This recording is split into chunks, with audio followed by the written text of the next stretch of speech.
নমস্কার বন্ধুরা, mixed fusion সোমার পাকশালায় সবাইকে স্বাগত। আজকে আমি নোটে শাকের একটি রেসিপি বানিয়ে দেখাবো, নোটে শাকের ভাজা। তো নোটে শাক ভাজার জন্য আমার প্রথমেই লাগছে নোটে শাক।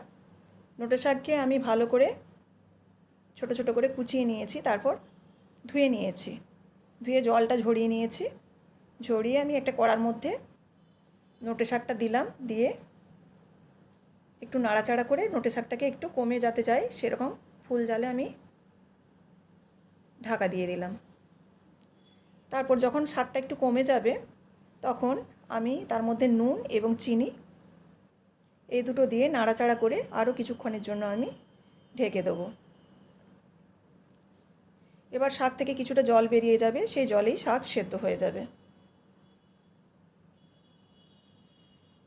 শাকটা এবার নেড়ে চেড়ে আমি ভালো করে জলটা শুকিয়ে নিচ্ছি। তারপর শাকটা আমি নামিয়ে নিচ্ছি একটা প্লেটের মধ্যে।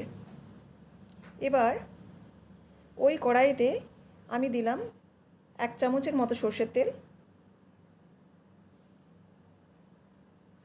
তার সাথে দিলাম শুকনো লঙ্কা ফোড়নে। লঙ্কাটা একটু ভাজা হয়ে গেলে আমি দিলাম চিনেবাদাম কিছুটা।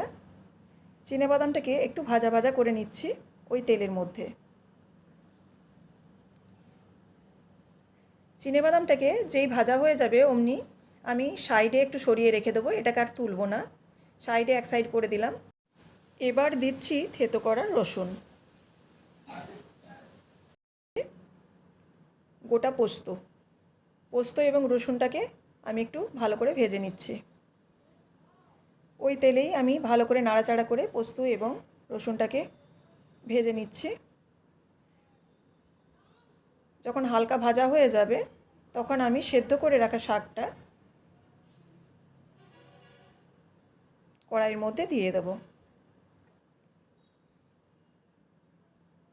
শাকটা আমি দিয়ে দিলাম, দিয়ে আমি ভালো করে নাড়াচাড়া করে নামিয়ে নেব।